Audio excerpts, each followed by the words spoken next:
Hello दोस्तों, प्रणाम। राधे राधे। कैसे हैं? आशा करते हो आप लोग अच्छे होंगे। दोस्तों, गर्मी बहुत तेज़ है, उसी के ऊपर एक गीत है। आप लोगों को अच्छी लगेगी तो लाइक शेयर सब्सक्राइब करना और कमेंट में लिख के ज़रूर बताना कैसे लगी। धन्यवाद।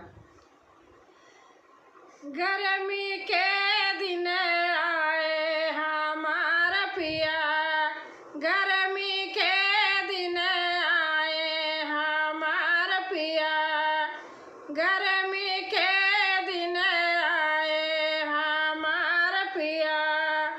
पोछत पसीनवा से भीगत आचरवा, पोछत पसीनवा से भीगत आचरवा, भीगत आचरवा हो भीगत आचरवा।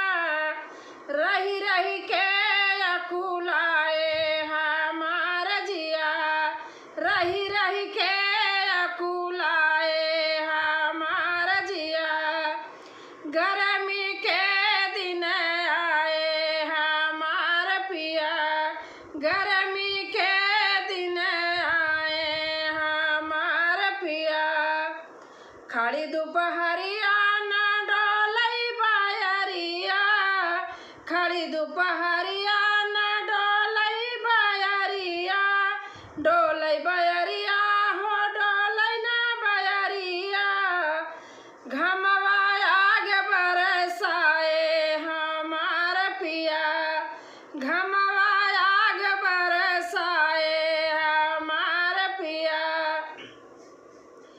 गर्मी के दिन आए हमारा पिया, गर्मी के दिन आए हमारा पिया।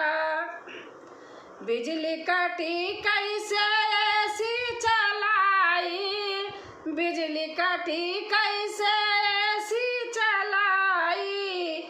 गर्मी सही ना जाए हमारा पिया, बिजली कटी कैसे ऐसी चलाई, बिजली कटी कैसे ऐसी चलाई। गर्मी सही ना जाए हमारा पिया, गर्मी सही नहीं जाए हमारा पिया। गर्मी के दिन आए हमारा पिया, गर्मी के दिन आए हमारा पिया। का करी गोइया ना सोवे ललनवा, का करी गोइया ना सोवे ललनवा, सोवे न ललनवा हो सोवे न ललनवा। रही रही के जाग जाए हमारा पिया, रही रही के जाग जाए हमारा पिया।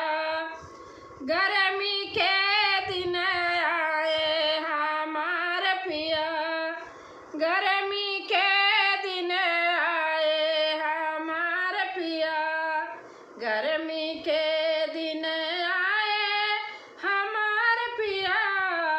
रही